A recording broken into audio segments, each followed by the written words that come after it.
आजकाल महिला सोशल मीडियावर उपलब्ध घरगुती उपायांचा अवलंब करून त्यांच्या त्वचेचा टोन सुधारतात आणि त्वचेशी संबंधित समस्या सोडवतात. हे उपाय कोणत्याही खर्चाशिवाय तुमची त्वचा मऊ आणि चमकदार बनवण्याचा दावा करतात. तथापि, या घरगुती उपचारांची प्रसिद्धी असूनही काही गोष्टी अशा आहेत ज्या थेट त्वचेवर लावल्यास नुकसान होऊ शकते. जर तुम्हालाही चेहऱ्यावर टोमॅटो, लिंबू किंवा काकडी लावण्याची सवय असेल, तर या देशी गोष्टी वापरण्यापूर्वी हे इशारे नक्की जाणून घ्या. यामुळे या गोष्टीचा वापर करताना नक्की विचार करा. टूथपेस्टचा वापर करू नका. बरेच लोक मुरुमांवर उपचार करण्यासाठी टूथपेस्ट वापरतात, परंतु ही पद्धत तुमच्या त्वचेसाठी हानिकारक असू शकते. टूथपेस्टमध्ये असलेली रसायने त्वचेचे नैसर्गिक तेल काढून टाकतात, ज्यामुळे त्वचेची जळजळ आणि मुरूम वाढू शकतात. शक्यतो टूथपेस्टचा वापर करून चेहऱ्यावर लावण्याची करू नका. बेकिंग सोडा.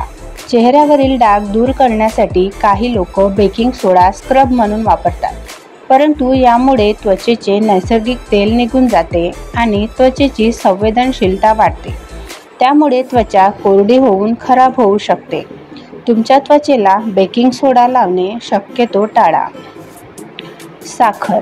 अनेक मुली आपला चेहरा स्क्रब करण्यासाठी साखर वापरतात, परंतु यामुळे तुमची त्वचा ओरखडते. साखरेचे कण तुमच्या त्वचेला हानी पोहोचवू शकतात आणि त्वचेची संवेदनशीलता वाढवू शकतात, ज्यामुळे त्वचेच्या पुढील समस्या उद्भवू शकतात. या गोष्टीचा वापर करत असताना कमी प्रमाणात करा. टोमॅटोचा रस. टोमॅटोचा रस त्वचेला ताजे आणि चमकदार बनवण्यासाठी वापरला जातो, कारण त्यात ब्लिचिंग एजंट असतात जे त्वचा स्वच्छ करण्यास मदत करतात. परंतु तुम्हाला माहीत आहे का की टोमॅटोचा रस थेट चेहऱ्यावर लावल्याने त्यात असलेले ॲसिड त्वचेचा pH खराब करू शकते. त्यामुळे त्वचेला कोरडेपणा आणि जळजळ होऊ शकते. त्यामुळे टोमॅटोचा रस जपून वापरा. लिंबाचा रस. लिंबाचा रस एक नैसर्गिक ब्लिचिंग एजंट आहे, जो त्वचा उजळ करण्यास मदत करतो. परंतु त्याचा रस थेट त्वचेवर लावल्याने त्वचेच्या pHमध्ये अडथळा येतो आणि त्वचेची अतिनील किरणांना संवेदनशीलता वाढते.